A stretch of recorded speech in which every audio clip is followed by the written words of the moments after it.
Welcome to Your Family's Health, the program that focuses on healthcare issues with unique and different modalities for taking charge of your health today. Experts talk weekly with our continuing roster of guests from around the country and right here in Nassau County to keep you up to date on the latest health issues and trends. Take care of your mind, body, and soul. Spend the next half hour with the voice of Nassau Community College, 90.3 WHPC, and get on the journey to better health.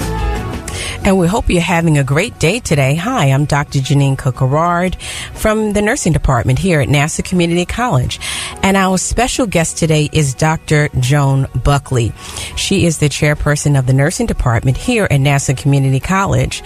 And we're going to be talking today about her PhD dissertation and her development of a scale. And it is entitled Development and Validation of a Silhouette Scale to Measure African American Mothers' Perception of the body size of their 2 to 4-year-old children. So welcome to the show, Dr. Buckley. Well, Jeanine, thank you so much for having me. And can I call you Joan? You can call me Joan. I just called you Jeanine. Well, you know, this is really something I think you've been asking for a while. Yeah. And it's been almost a year since I did finish my doctoral program. So it is about time that I talk about it. But I did have a problem with the very long title. Mm-hmm. And that's why I told you just call it the Buckley Scale, because it would be so much clearer and easier, I think, for people to understand that it is a visual analog scale. Mm-hmm. But what I think is even more interesting is that I am not pediatrics, and yet this was totally involving 2 to 4-year-old children, which was interesting for me. So what brought you to thinking about looking at this this population of people, the child and their obesity? And their obesity? Well, really, it was out of necessity. Mm-hmm. And you going through a doctoral program, you know that sometimes the best intentions starting, and this is what people have to remember, being a lifelong learner, you have to be totally open to other people's comments and change. But my original dissertation would have been what they told you. They tell you, find something that you know everything about. And I did. I thought I did anyway. And I was looking at emergency department nurses, which is where I spent my entire career. After doing that for a very long time and not really doing what I'm suggesting, listening to everybody, I really wasn't moving forward. And I met a woman, and she's an amazing woman, and her name is Martha Wetzel. And she said to me, she agreed to be my second chair. So I had to, move from one chair to another. And she said to me, did you ever look at kids? Now, she knows my background, and she knows where I ended up in my nursing career before I came to Nassau. And I said, well, I don't know. And she said, think about it. So the more I thought about who I was as a nurse and what my specialty was in the emergency department, I said, oh my gosh, this is really, I should look at children, because I'm really into preventative, modalities and things like that. So being a nurse in a hospital, you see a lot, and in the emergency room I saw a lot of people on dialysis, and yes, they were African American or Hispanic, and it was just overwhelmingly so. Mm-hmm. When I went up to the open heart team and worked with them as a nurse practitioner, again with cardiology and cardiac disease, again it was the same population. So when you started looking at populations and who suffers the most from different diseases, it is the African American that has high blood pressure, cardiac disease, diabetes, and renal failure. So with that said, this actually is right up my alley. And that was kind of how I chose. So it was just fascinating when you think about your study, and it is a scale that measures what? What is the scale measuring? Well, it measures 2 to 4-year-olds. Mm-hmm. And if you want to know why 2 to 4-year-olds, because obesity plays a really big influence in diabetes, cardiac disease, and all of those things.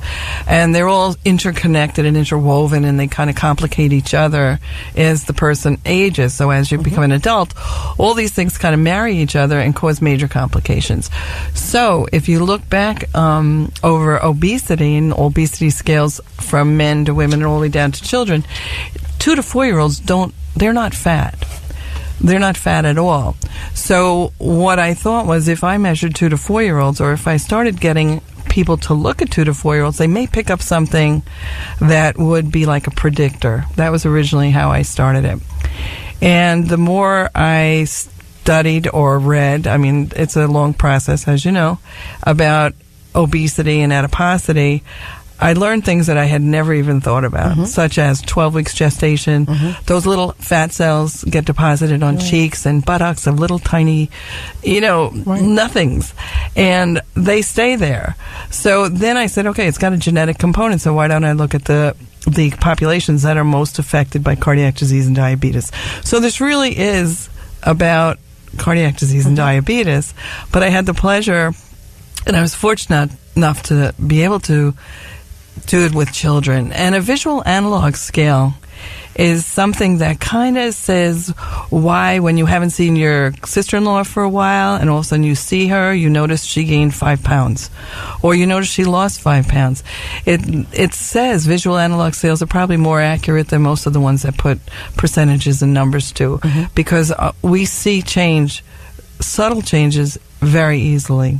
So can you predict, you looked at the ages 2 to 4, can you really predict, based upon how the child gains weight at that age, how big of an adult they'll be? Is there literature supporting that?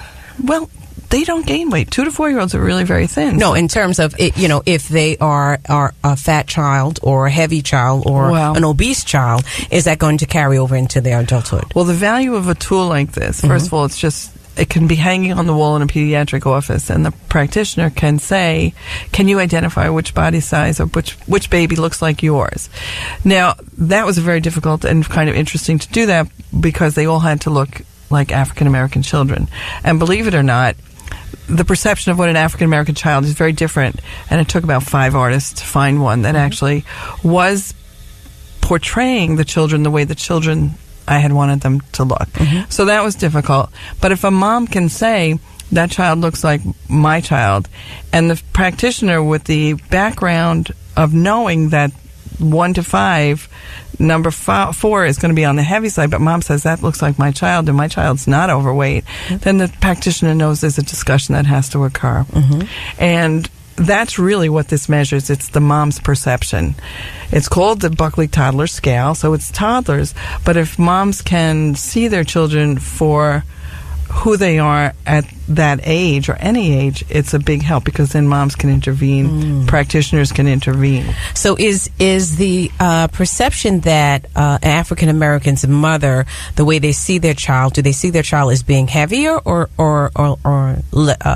thin? Well, it's not even an African American person. Okay, it's just and I have baby scales for all ethnicities now. Okay. Yes, I have them for Hispanic, Asian, and I have a Caucasian scale, because when you look at a child that doesn't look like your child, it is kind of hard to say that it's an accurate perception. I see. So my children now, well, 20 of them or whatever, they have different ethnicities. But moms tended to, and this has been shown, that if I'm overweight and I look at my child's perfect. Yes. Even if my child's not perfect. My child is always perfect. My kids are perfect too. But I would say they're skinny. But so usually mothers see their children as perfect, and even if the mom is obese, the mom's child is not obese. You're listening to Your Family's Health on the voice of Nassau Community College, 90.3 WHPC. I'm Dr. Jeanine Cook-Garard, and today our special guest is Dr. Joan Buckley, who is talking about her PhD dissertation. So tell me something, Joan. When you talk about a mother's perception of their child as to whether they are obese or thin, is this cultural?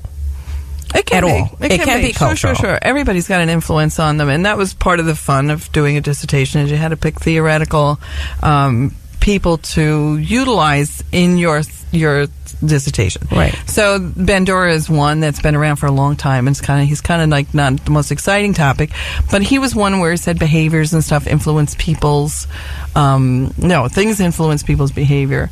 So with that in tow, I had him as a big influence to just say that yes, this is a real issue. A perception is an issue. I also found Larry Purnell, who actually works as a nurse in New Jersey, and he developed a tool, also a scale and a concept about the knowledge base of a practitioner, how they need to know about culture and the influence on the patient. So he looks at everything, and everything's rings. If you look at because nothing really ends. So his outside ring was the world. His inside ring was the community. And then the little ring right before the person, who was the tiny little ring, was the family. So looking at all of these rings and the influence they have on the person right in the middle is really what drives the tool. So depending on your culture, yes, because you have that outside influence, and then you have the inner influence, then you have the household. So it's layered. It's very layered, and it is probably the most interesting thing. So would you, I'm just thinking of the cultural piece of this, that a lot of mothers may look at their child, and if they're chubby, it's almost preferred that their child is chubby because it means that they're well nourished, or it means that they're cuter because they have rolls of this fat around their thighs, or it's enduring around the rolls under their chin. They may be a little more endearing. You say, oh, I want the child to be fat. Oh, people always pinch those cheeks. They do. They love it. But the bottom line is, the outcome as they grow older. Yeah. And a lot of that is influenced by their environment. So if the discussion can come from a mom at a regular well baby checkup between the practitioner and the mom, and you can start talking about, if the practitioner notices there's a disconnect between what the mom's picking, it's a 1 to 5 scale, so it's pretty easy. There are 5 beautiful little babies. And you pick the one that looks most like your baby, and you're picking regular, and the doctor's got a weight that's well over the norm, then the doctor can start talking to you about, how's the baby's eating? Is the baby eating table food? What food do you eat at home? And it's not even a conversation that really can go with just one person, because a lot of people have multi-generations in a home. And I can think in my family, we have some Italians now in right? So through marriage and stuff. And it's just food. Everything's food. And you get it put in front of you, you are expected to eat it, and like you said, the fat child is and even in some countries they think it's a sign of wealth. Yeah, it is. If if your baby's chubby, it means that you're showing everybody you can feed your family. And it's just got a lot of doing this, coming up with just a scale when there is so much more behind the whole concept was worth the 2.5 years of just reading about this stuff. So how does this scale influence practice? So a practitioner will have your scale and is able to have the parent come in and to point to, how does my child look in comparison to the silhouettes or pictures? And so if they're choosing the child that looks significantly different than their child, maybe thinner, then you're suggesting that we can start the conversation about healthy diet. Yeah, absolutely. So what is the chance that the scale is going to be accepted when you think about the prevalence of obesity? Tell me about the prevalence of obesity before we even get to that. We're epidemic proportions. And it is in our children, and we're seeing hypertension and diabetes more so in our teens. So this is a scale to put out the fire before it becomes a fire. And a lot of the studies do all sorts of interventions for teens that are overweight, or gym things in school. But if we can get the conversation started before the changes, from 6 and on, hormones start affecting the child's body. So, and that's pretty much why I picked the 2 to 4. And I do want to tell you about picking the 2 to 4, though. Okay. I know you want to talk about that. Please tell me. Okay, let me tell you. I did it this way, and I had worked with a statistician who told me how many kids I had to go measure, and I had to measure. I used a BAI, which is a height hip measurement, and it's a pretty complicated math formula that I used, but I had to measure the height from their hip to their top of their head, and I had to measure their hip circumference. Okay. So you've had 2-year-olds, haven't you? Oh, sure. Oh, the worst days of my life, trying to get a 2-year-old to stand still. And I had to get 3 photographs of each child. So that was actually a lot of fun.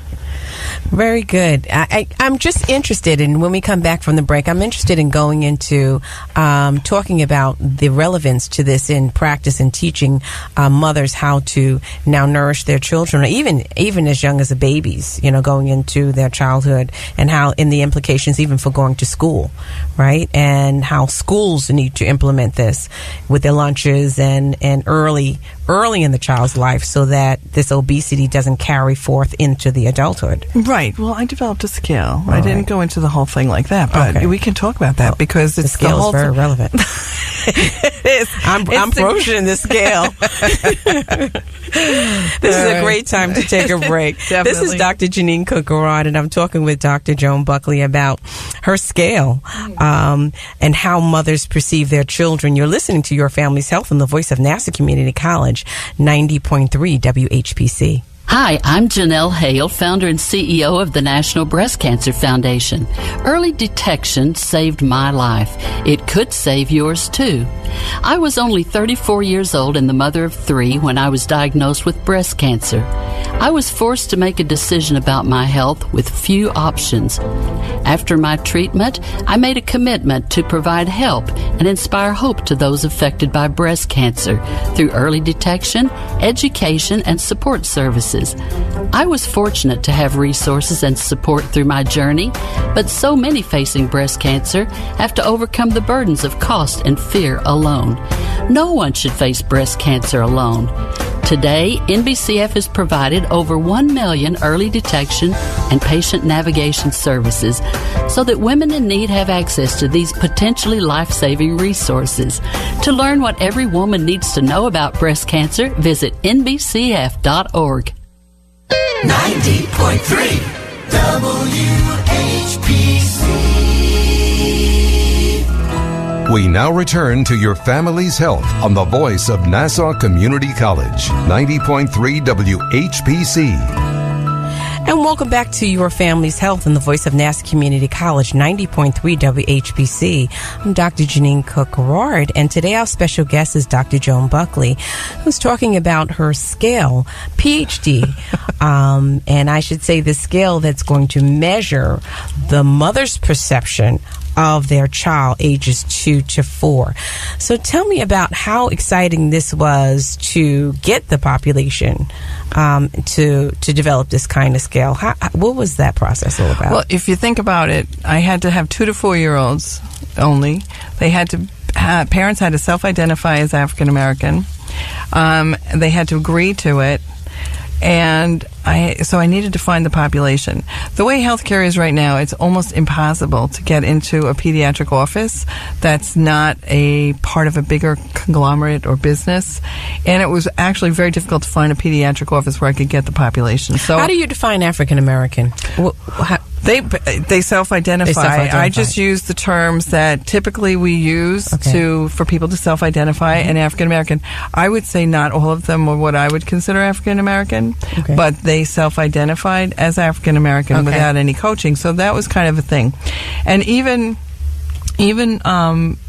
when the hardest part, not the hardest part, but this was a practice that was in a neighborhood, a low socioeconomic income neighborhood where the pediatrician has been forever, 50 years, I believe. And she really only saw African American children, Hispanic children, and some Caucasian children, but basically it was a very community kind of a thing. This is where she was, this is where she was located, and these children came to her frequently. These were children of children that she had taken care of years ago, and they knew her and they would come to her. But with some of the challenges that parents have, especially if you're challenged and you have to work and all these things, and a lot of them didn't drive, so they had to take cabs, and if it was rainy they didn't come. If the child came, he would come probably for a sick visit, so not many of the children that came for well baby visits. So the challenge was actually getting a population where the children came for well baby visits and were between 2 and 4 years old. So that was it. So if this scale was sitting up in the pediatric office, and there are one for pretty much the 4 ethnicities that we think about, it could become very simply a topic. You know, when a pediatrician or whoever, a practitioner, does the head-to-toe assessment and starts asking the mom different questions about growth and development, they easily say, which baby on this scale would you identify? Now, visual analog scales, we all know Wong-Baker. We have a number of them, the flat scale, anything where you look, you don't need to really measure anything. But this is a really inexpensive way to have the conversation start. And because there are ethnic issues, right? Different nationalities and stuff have different foods. It is the perfect time to start before the baby starts eating, really eating on their own. At 2 to 4, they're still being fed. Not so much before 2 years old. Those children can be a little bit overweight, but typically the percentage of 2 to 4 year olds is very, very low that they're obese with all measurements. So, like I said before, if the mom's choice doesn't match the pediatric numbers, like the weight and the height and those kind of things, which we have that nice scale that pediatricians use, then the pediatrician has the opportunity to really bring up what's going to happen in 4 years, what's going to happen in 5 years. So it really is trying to get it before anything starts. So although this scale says African American, it is generalizable to any culture. Well, because the mom's perception really is better when a child looks like her child, the other scales, the Hispanic scale, it looks like. Oh, there is a Hispanic scale. Yes, there's a Hispanic scale. But the one I did right here is the African American. That was the one I tested. And it is absolutely accurate. The statistics showed it's quite reliable, which means it works. And I had to do that by finding moms of children 2 to 4 years old that were African American too, and I needed 150. So I was pounding the pavement for that. But why the need for an African American scale versus a Hispanic versus because I chose the highest percentage. Who has the highest percentage of cardiac disease and diabetes? And it's African Americans. And the next one would be the Hispanics. And this is among children. It's in general. Yeah. No, in general. In general. Yeah, with children, they don't really do that yet. I haven't. I know seen there's a large prevalence of diabetes in children because of child obesity-related diseases. Yes, and that could be any ethnicity. Same thing. Right. But I chose because I was in cardiac. It was obvious who was getting sick and who was having a lot of difficulties. So, looking at the statistics, African Americans have the highest rate of heart disease and diabetes, and then of course the renal failure just goes right in there. Yes, it does. You're listening to Your Family's Health on the voice of Nassau Community College, 90.3 WHPC, and today our special guest is Dr. Joan Buckley, and she's talking about her PhD and development of a scale that's measuring African Americans' mother's perception of body size from ages 2 to 4 years old. And just to continue this discussion, when you're talking about African Americans' mother's perception, can a perception of their child change? You would hope so. But again, it's education. Yeah. So perception isn't something, I don't think that's learned. I think that's just a product of your environment. But, looking at your environment or their environment, who they are, and how they see themselves too. They may not see themselves as heavy, but studies show that heavier moms did not see the weight in their child. Their child still looked in the normal range. So, and I think that goes across the cultures. I don't think any of this is specific to African Americans. That just happened to be the one I chose first because I figured why would I look at someone that isn't the highest at high risk? So I looked at African Americans, and it's just. It is what I did. So, with the physician that you worked with, you said she worked primarily in the African American community and Hispanic community for many, many years. What was her take on the prevalence of obesity and what she has seen over the years? Did she see that this was an issue in her practice, particularly? And what was her take on it all? Did you have discussion with her? She agreed. Yeah, she agreed. Yeah. Some people, if they don't want to do it, they don't do it. The people are very, very busy. And when I had presented the topic to her, she was absolutely on board. She said it's 100% true. And, I have to say the 2 to 4 year olds were not overweight. I don't think I had any overweight babies at all. But other children in the office, siblings, you could see the weight on them. And, there's only so much you can do. And she says that, because she knows she's multi-generational almost with these families, that she sees the moms and the kids, and she tries to tell the moms what to do for the kids so that they don't have problems as they do. It was just a really good experience. I mean, developing a scale, I don't know if most people think of that as dissertation quality, but the amount of research that went into it just to do that. I mean, knowing that I had to measure X amount of babies and get it right. I mean, I had to have the right views. I had to measure their little waists and their little hips. And nobody little, like 2-year-olds, wanted their little hips measured. Mm-hmm. And the difficulties that came out of just getting well babies, especially in a practice as hers was, where she barely got paid. Mm-hmm. You know, hardly anybody had insurance. And that's who you can get, like getting your subjects. So what is the components of the scale? Does the practitioner use the scale and actually measure the child, or no? They're just looking at the scale. I've already measured. I've already used measurements to develop the scale. So the artist that drew the children had all their heights, all their hip circumferences, and any measurements that I needed that would depict 2 to 4-year-old children. So is it how many bodies going across? 5 bodies. So from thinnest to heaviest. Yeah. Is that the way I can visualize and it's this? Absolutely. I didn't bring a picture of it. I'm so sorry you didn't say bring a picture of your scale. Yeah. It's actually beautiful. I think it's beautiful. It's 5 beautiful children. Right. And the little one is skinny. Okay. And the 5th one is definitely got a few rolls on them. Okay. But those, it doesn't have to stay that way. And I think that's what the parents can see if they come back. So if they have a 2-year-old and the pediatrician is identifying that there's a little more weight on there that should be, she can actually talk about diet and talk about exercise for the child. And then the next visit, if it's a well baby visit, but even if it's not a well baby visit, she can see if the mom is getting it and making changes in the environment of the child. So not getting it with regard to her perceptions as to how she sees her child in comparison to the silhouette, but whether she gets it in terms of life-changing making changes. Habits that she can incorporate in the child's life with regard to preparation of meals or lifestyle changes or activity and all that kind of thing. How when you dealt with the physician, I believe, who was working with you, did she buy into this scale, and is she going to utilize this scale? Well, she retired. She's 82. Oh, wow. I know. Wow. But yes, I did give her a framed one, and she was very appreciative. Yeah. No, she totally agrees. I mean, it's so easy to use. She's been working in the community for years. She's been there forever, and it bothered her that she couldn't make a change. So, yeah, she was very supportive. I mean, it's putting out there is no fire to put out with a 2 to 4-year-old if you can make a change in the environment.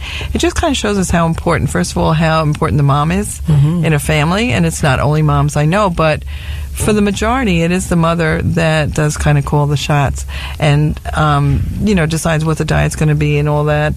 And I just thought this scale, honestly, I'm very pleased how they look, because they look just like I can see the children that I photographed, and I can see them.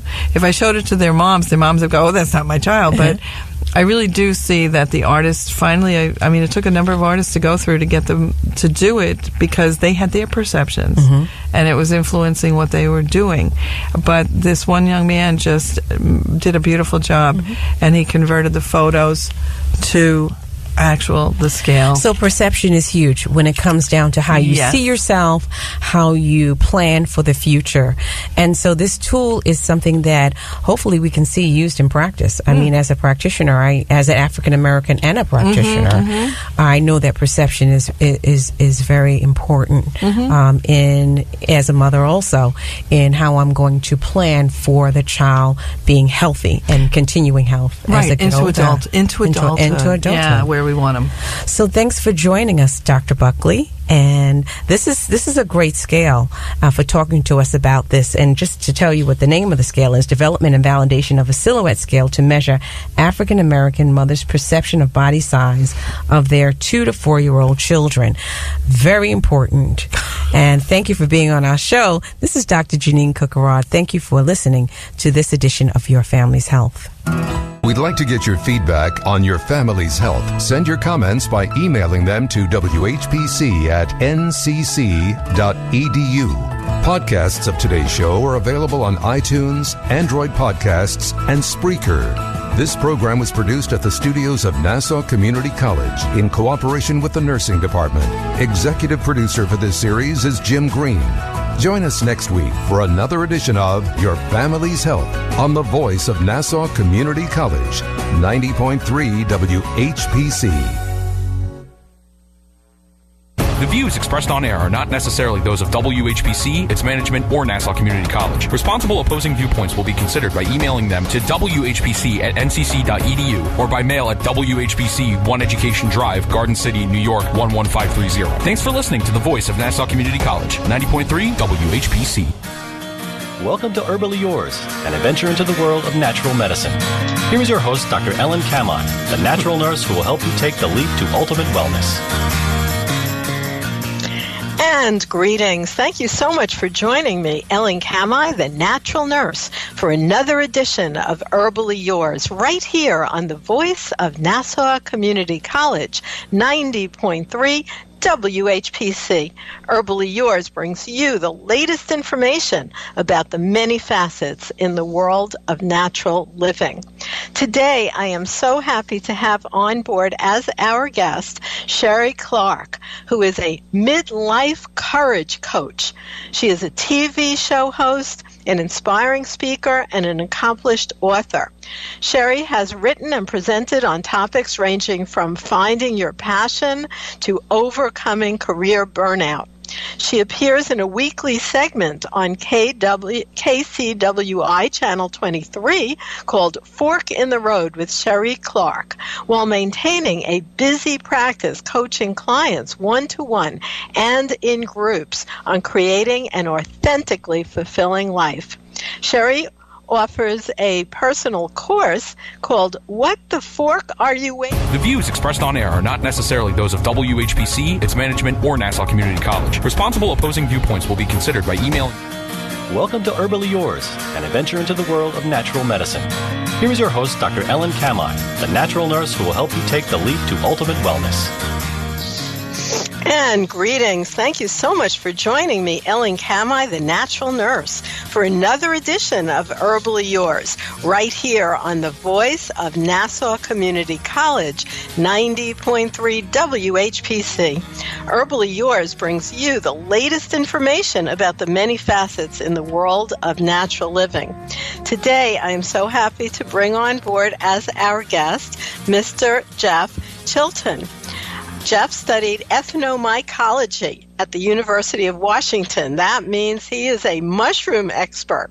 Throughout his career, his focus has been on the production and research of edible and medicinal mushrooms. He introduced medicinal mushrooms to the U.S. nutritional supplement industry. Jeff is the author of the highly acclaimed book, The Mushroom Cultivator.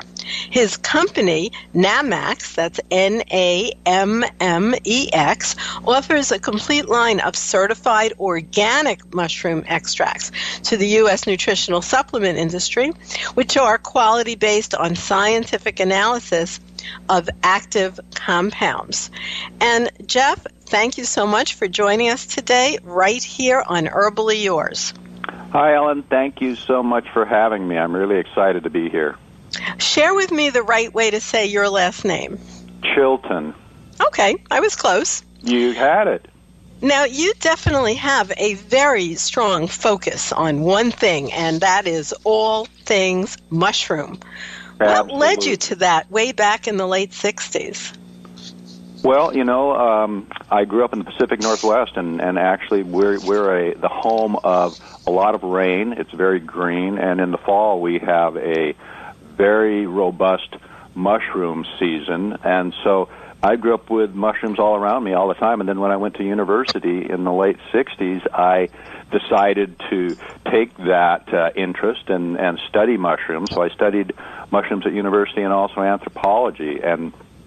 But when I graduated, there was no jobs in anthropology. So what do? I thought, well, it would be great to learn how to grow mushrooms. So in 1973, I went to the only mushroom farm in Washington State, got a job, stayed there for the next 10 years. I literally was living with mushrooms.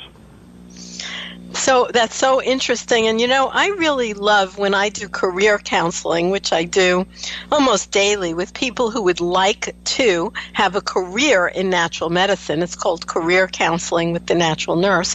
And that's something that you did, which I always say is a wonderful line to follow, which is find your interest and make that your life's work. I tell people the same thing. I say, follow your passion. Maybe it's not going to make you a lot of money, but you'll at least be doing what you want to do. And you know, if you can do something really well, at some point somebody's going to pay you for it.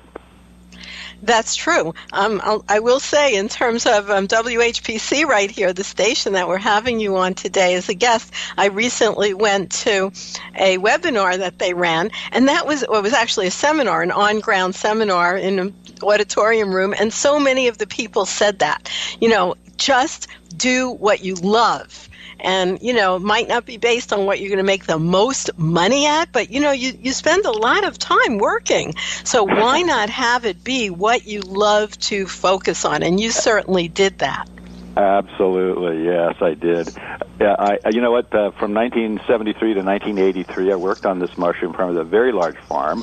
They grew 2 million pounds of agaricus mushrooms every year. But while I was there, we had a Japanese scientist, and he was growing shiitake, oyster mushroom, enoki taki. He just opened up the world to me in terms of growing other mushrooms. So I was very focused on how to grow mushrooms. And during that period, I also learned about the properties of mushrooms as medicines and the fact that they'd been used for thousands of years in traditional Chinese medicine. That later led me to start my company in 1989, supplying medicinal mushroom products to the supplement industry. Well, certainly a major focus. You know, a lot of people, all they know about mushrooms is just sort of the white ones that you buy in the grocery store, and that if they see anything called a mushroom outside, it's poisonous and can kill you. Well, that's true, and the fact of the matter is we're just catching up right now. In Asia, they've been eating at least 12 mushrooms for thousands of years. Mushrooms have been used in traditional Chinese medicine. In Europe, especially Eastern Europe, Russia, they've been eating lots of mushrooms for thousands of years. For some reason, in North America, we've only really had this one mushroom and only one mushroom cultivated, and that is now changing. Now we have growers in North America that are putting other mushrooms, and in fact, mushrooms like shiitake and maitake, which are not only prime edible mushrooms, but they also have medicinal qualities. And so, in a sense, I look at mushrooms as one of the premier foods as medicine. You know, and that is so true, because it is an amazingly evidence-based. There is so much science behind the use of mushrooms. And when you say mushrooms, you know, that's a big category, so we do need to bring it down to specific mushrooms. Correct, yes. And in fact, you know, all mushrooms have what are called beta-glucans, and beta-glucans make up the cell walls of mushrooms, and those beta-glucans are what give us immunological benefits. So that's what makes a mushroom medicinal. All mushrooms have these beta-glucans, but the beta-glucans will have different architectures, and that architecture is very important for its activity. So some mushrooms, although they have the beta-glucans, they don't have a very strong medicinal qualities, whereas others have very high levels of benefits due to these beta-glucans and the very specific architecture. Yes, in fact, maitake is one where they're actually isolating bio-beta-glucan. And I know in other countries in Asia, they actually incorporate the use of these beta-glucan extracts along with chemotherapy in cancer care right in the mainstream medical centers. No, that's absolutely right. In Japan, actually, they developed a drug called PSK, and it comes from the turkey tail mushroom, and that is used as an adjuvant during cancer therapy. They also developed a pure beta-glucan from shiitake mushroom called lentinin that they actually used in the same way. So yes, there are approved drugs in Asia that have been derived directly from these mushrooms that we would look at as prime edible species. And some of the research is astounding, because even if they do choose to also use more standard chemical chemotherapy in those cases, they find that there is much better outcome and that they can use a lower level of the toxic chemotherapy and actually have a higher level of effect.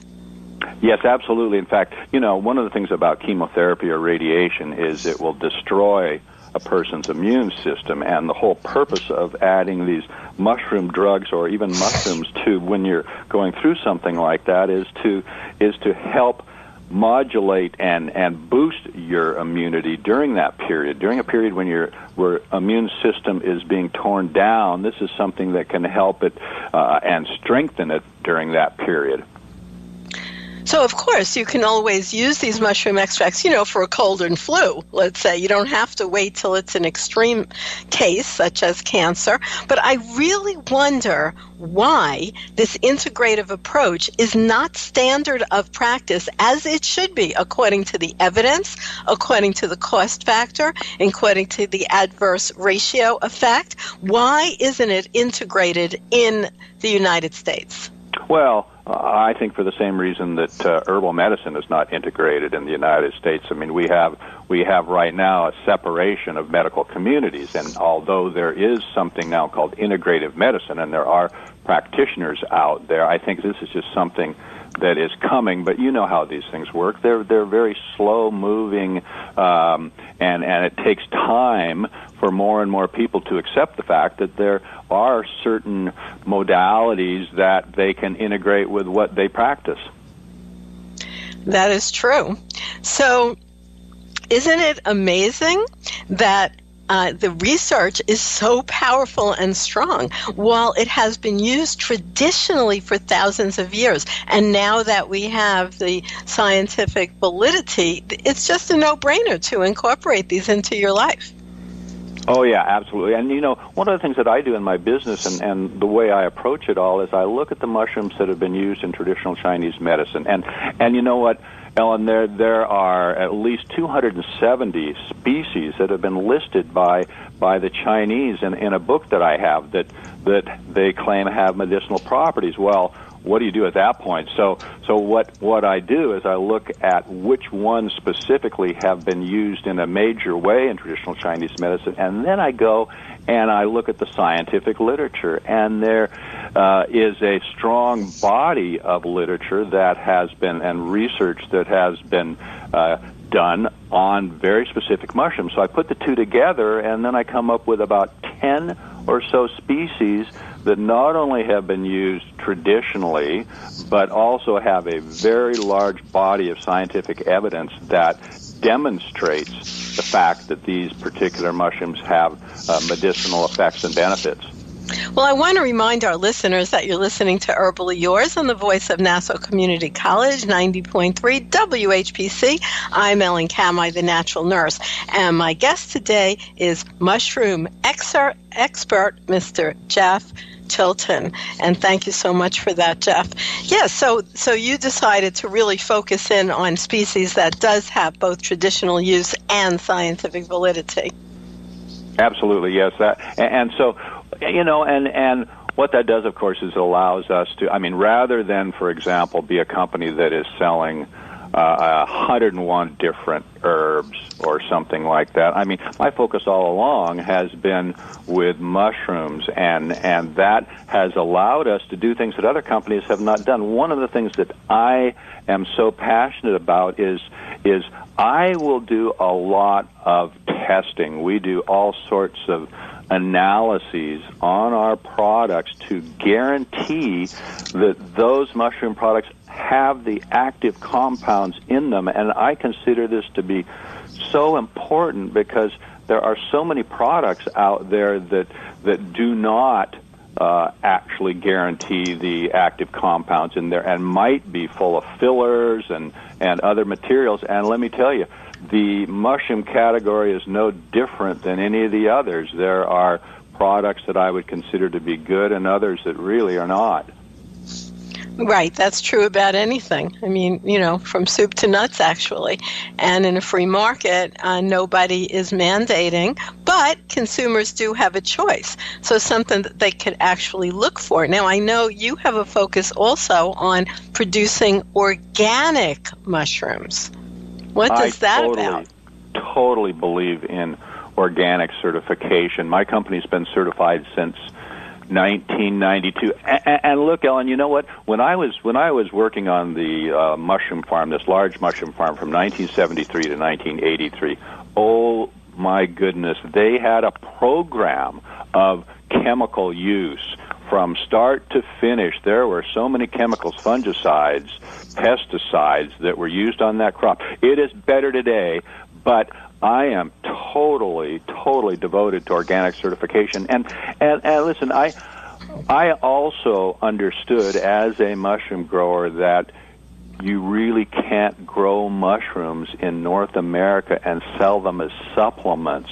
It's too expensive. Mushroom growing is expensive. You can sell them as food, no problem, but as a supplement, you have to dry those mushrooms out, and all of a sudden, you might be getting $5 a pound for your fresh mushrooms. Now you have to get $50 a pound because mushrooms, like most vegetables, are 90% water.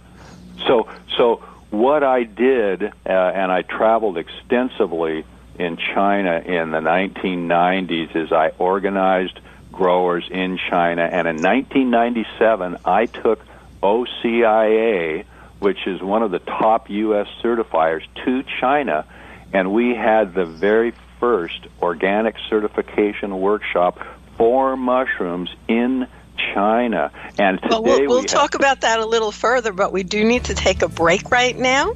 And also, I want to shout out your website, Nammex, that's NAMMEX.com, for people to learn more beyond today's show. And I'd like to remind you, listeners, you are listening to Herbally Yours on the voice of Nassau Community College, 90.3 WHPC. Listen live online at nccradio.org or on iHeartRadio. For more information on today's guest or topic, email whpc@ncc.edu. Stay tuned. Herbally Yours will be right back. Adopt US Kids presents What to Expect When You're Expecting. A teenager. Learning the lingo. Today I'm going to help parents translate teen slang.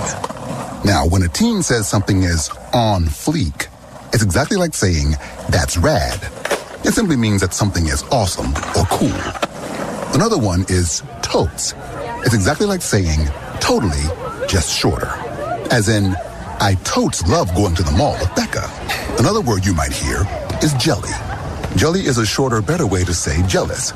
As in, Chloe, I am like so jelly of your unicorn phone case. You don't have to speak teen to be a perfect parent. Thousands of teens in foster care will think you're, rad just the same. To learn more, visit adoptuskids.org. A public service announcement brought to you by the U.S. Department of Health and Human Services, Adopt U.S. Kids, and the Ad Council.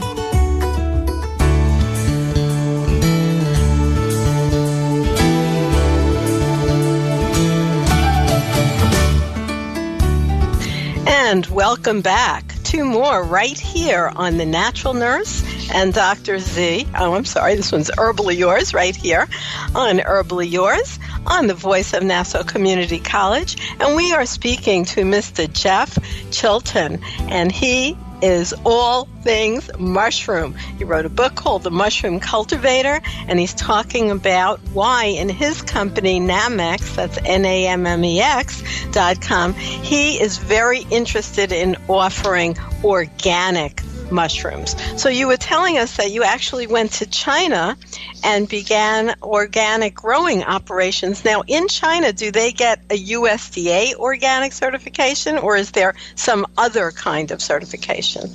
Oh, no, it's USDA certified. In fact, the certifiers are German certifiers and very high-quality German certifiers. And here's what I totally understand when people are a little bit worried about food products coming out of China. I share their concerns. But what we do before any of our products are even shipped out of there, we test them for pesticides, we test them for heavy metals, we test them for microorganisms, and then once they land in the United States, we test them again for the same things, heavy metals, pesticides. So they are tested at least twice, and believe me, we can't sell our products unless they meet those standards. So no, they are very high quality. They pass all the tests, and you know what? Again, like I said, the only way that we could offer medicinal mushroom extracts to the supplement market was by producing them in China. Producing mushrooms is not cheap, and you know mushrooms are still actually harvested by hand. Oh, that must take a long time. Yes, believe me. And you know, when I was working on the mushroom farm in the 70s, each house would be producing 20,000 pounds of mushrooms, and it would be like looking at a bed, and it would be covered with tens of thousands of mushrooms, and each one of those had to be pulled out of that soil by hand. So it's a very tedious, very expensive. It's something that's a true bottleneck, and due to that, as well as a few other factors, it's just too difficult to actually grow them in the United States and offer them as supplements. Again, because of the fact that once you dry them out, now you have to get 10 times as much money for that dried product. The economics do not work. And think about it for a second, too, Ellen, in terms of what if I wanted to make, for example, a 4-to-1 or 8-to-1 or 10-to-1 extract where I need 10 pounds of that dry raw material to make 1 pound of extract. That extract would be just way too expensive. This is true. So you find that, of course, the cost of labor is much, much less in China than it is here. Well, you know what's interesting? This is so interesting. China grows 85% of the world's mushrooms.